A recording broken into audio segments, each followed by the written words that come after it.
الحمدللہ وکفا وسلام علی عبادہ الذین اصطفیٰ اما بعد فاعوذ باللہ من الشیطان الرجیم بسم اللہ الرحمن الرحیم یا ایہا الذین آمنوا کتب علیکم الصیام کما کتب علی الذین من قبلکم لعلکم تتقون۔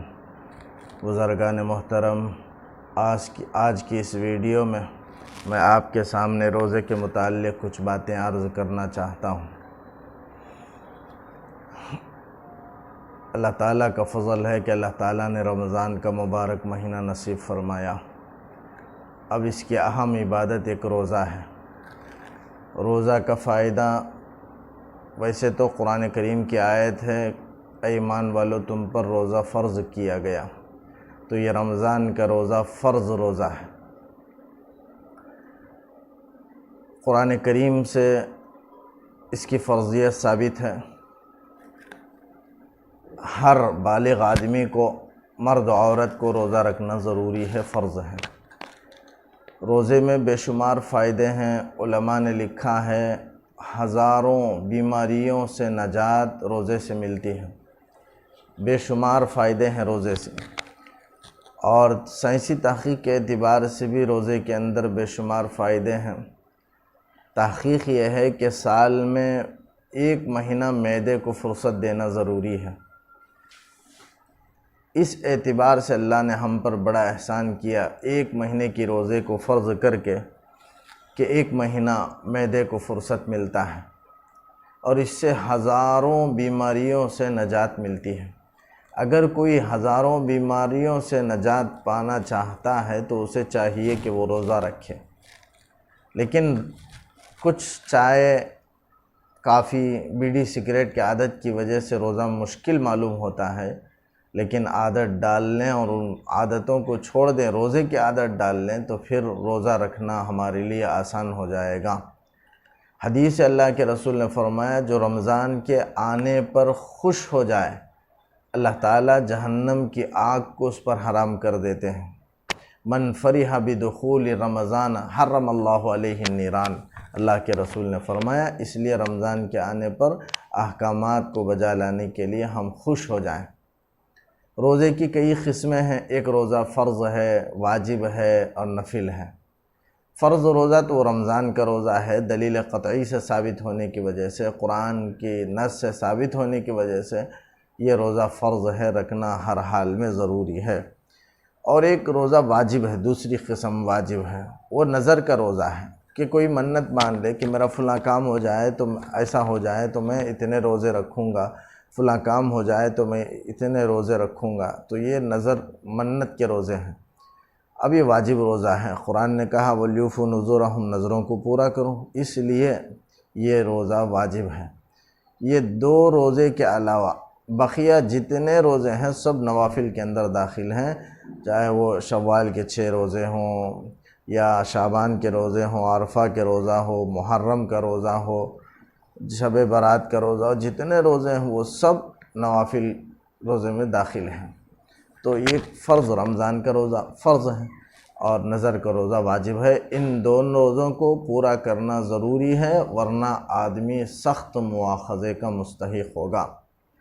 اب روزے کے صحیح ہونے کے لیے چند شرائط ہیں۔ ایک شرط یہ ہے کہ مسلمان ہو، تبھی روزہ صحیح ہوگا، اور دوسری چیز یہ ہے کہ عورت ہے تو حیض و نفاس سے پاک ہوں۔ حیض و نفاس کی حالت میں روزہ رکھے تو روزہ صحیح نہیں ہوگا، اور روزہ رکھنا حرام ہے، بلکہ عورت بعد میں قضا کرے، حائضہ روزہ چھوڑ دے اور حیض کے ختم ہونے کے بعد روزہ رکھے، اور رمضان کے بعد چھوٹے ہوئے روزوں کی وہ قضا کر لے۔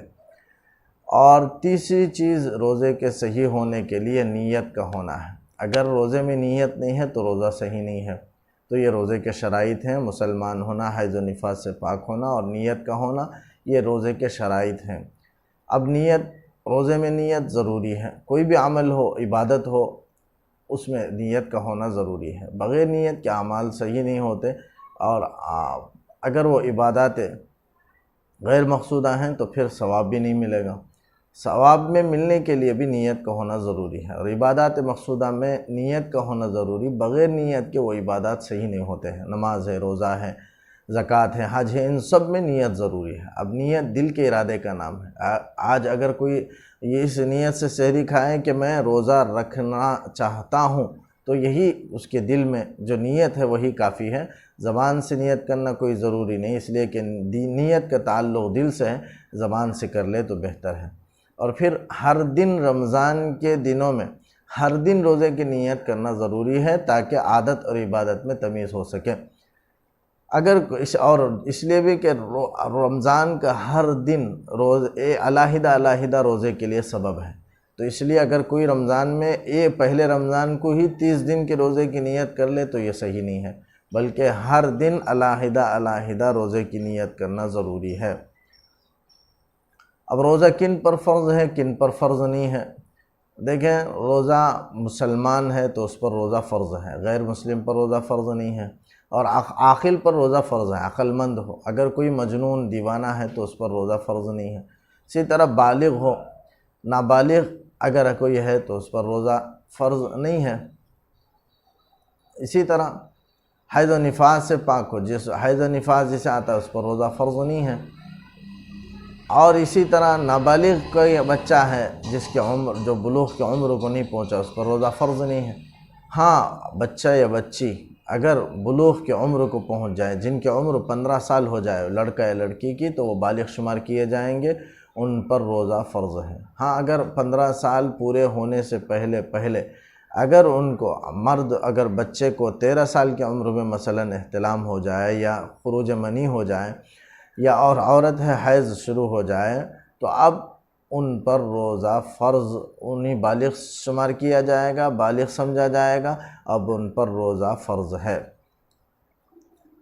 اب اگر نابالغ روزہ رکھے تو نابالغ کے روزے کا حکم یہ ہے کہ ویسے تو حدیث میں اللہ کے رسول صلی اللہ علیہ وسلم نے فرمایا کہ بچے جب 9-10 برس کے ہو جائیں، 7 سال کے ہو جائیں تو نماز کو حکم دے، اور اگر فقہاء نے لکھا ہے 10 سال کی عمر کو پہنچ جائے، نماز نہ پڑھنے پر ان کو تنبیہ کی جائے اور پیٹا جائے آہستہ کے ساتھ کہ زخم نہ لگے، اس طرح تاکید کے لیے، تنبیہ کے لیے ان کو مارا جائے۔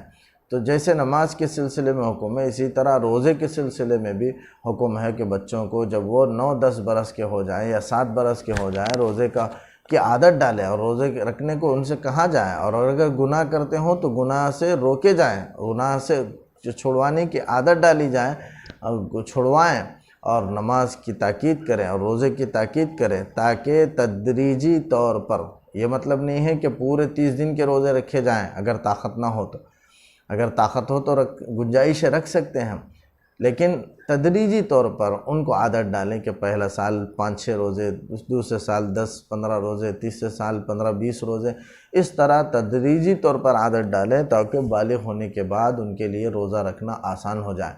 لیکن علماء نے لکھا آج جو 3-4 سال کے بچوں کو جو روزہ رکھا جاتا ہے نام و نمود کے لیے یا رسم و رواج کو پورا کرنے کے لیے، علماء نے لکھا ہے یا بچوں پر ظلم ہے، اس سے والدین گنہگار ہوں گے۔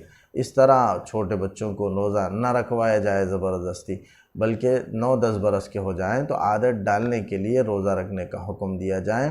اور نابالغ بچے اگر روزہ توڑ بھی دیں تو ان پر روزہ کے چھوڑنے کا توڑنے کا گناہ بھی نہیں ہوگا اور اس کی قضا بھی واجب نہیں ہوگی۔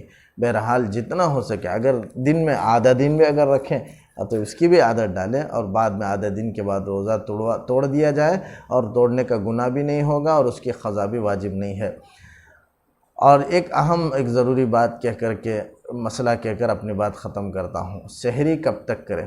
سحری کی حدیث میں فضیلت ہے، تسحروا فإن فی السحور برکہ، سحری کیا کرو، سحری کے کھانے میں برکت ہے۔ اللہ کے رسول نے فرمایا کہ سحری کھانے والے پر اللہ تعالیٰ رحمت نازل فرماتے ہیں اور فرشتے ان کے لیے دعا کرتے ہیں۔ اور اللہ کے رسول نے فرمایا کہ سحری کھایا کرو، اہل کتاب اور مسلمانوں میں فرق سحری کھانا ہے، ان کے روزے میں فرق سحری کھانا ہی ہے، لہذا ہم سحری کھائیں۔ اللہ کے رسول نے برکت کی چیز بیان فرمائی ہے، چاہے ایک گلاس پانی ہو، دودھ ہو، کھجور ہو، جو بھی ہو اسے کھا لیا کرے سحری کی نیت سے، تو سحری کی فضیلت حاصل ہو جائے گی، لیکن سحری سنت ہے، یہ واجب نہیں ہے۔ یہ مطلب نہیں ہے کہ اگر کوئی سحری نہ کرے، آنکھ تاخیر سے کھلے تو روزہ چھوڑ دے، ایسا نہیں ہے۔ سحری روزے کے لیے شرط نہیں ہے، ضروری نہیں ہے، کھانا کوئی ضروری نہیں ہے، یعنی یہ مطلب نہیں ہے کہ اگر سحری کھائیں تبھی روزہ رکھیں، سحری نہ کھائیں روزہ نہ رکھیں، ایسا نہیں ہے، بلکہ سحری شرط نہیں ہے روزے کے لیے۔ اگر سحری تاخیر سے آنکھ کھلی تو اب اس کے لیے یہ حکم ہے کہ وہ پانی پی کر کے روزہ رکھ لے، روزہ نہ چھوڑے، اس لیے کہ سحری شرط نہیں ہے۔ اب سحری کب تک کریں؟ علماء نے لکھا ہے سحری طلوع صبح صادق سے پہلے تک۔ طلوع صبح صادق سے روزہ شروع ہو جاتا ہے، جیسے اوقات میں لکھا جاتا ہے، مثلا 4:40 تک انتہائی وقت سحری ہے، تو 4:40 کو صبح صادق کا وقت ہے، تو 4:40 کو صبح صادق کا مثلا وقت ہے تو وہاں تک ہی روزہ ہے، اس کے بعد روزہ صحیح نہیں، چاہے اذان ہو یا نہ ہو۔ روزے کا تعلق، اس کی ابتدا کا تعلق اذان سے نہیں ہے بلکہ طلوع صبح صادق سے ہے۔ طلوع صبح صادق سے پہلے سحری کو ختم کر لیا جائے تبھی روزہ صحیح ہوگا۔ احتیاطاً 10 منٹ پہلے لکھا جاتا ہے، تو اگر کوئی مثلا 40 ہے انتہا وقت سحری، 30 دیا گیا ہے 4:30 کو، اور 4:40 پر طلوع صبح صادق ہے، تو 4:40 تک کھا سکتے ہیں، لیکن احتیاط یہ ہے کہ 5-10 منٹ پہلے ختم کر لیا جائے۔ لیکن یہ جو لوگوں کے درمیان غلط فہمیاں ہیں کہ اذان ہونے تک سحری کی جا سکتی ہے، بعض لوگ اذان کے ختم تک سحری کرتے ہیں، یہ دونوں باتیں غلط ہیں۔ اذان سے اس کا کوئی تعلق نہیں ہے بلکہ طلوع صبح صادق سے ہے۔ اس کے بعد اگر کوئی طلوع صبح صادق کے بعد بھی اذان کے انتظار میں، اذان تو طلوع صبح صادق کے بعد ہوتی ہے، لہذا اگر کوئی اذان تک کھائے تو اس کا روزہ ہرگز صحیح نہیں ہوگا۔ یہ روزے کے کچھ مسائل تھے، اللہ تعالیٰ عمل کی توفیق دے۔ بقیہ روزہ روزے میں کن لوگوں کے لیے رخصت ہے، روزے کی قضا کیا ہے، فدیہ کیا ہے، انشاءاللہ آئندہ ویڈیو میں اسے ذکر کروں گا۔ اللہ تعالیٰ عمل کی توفیق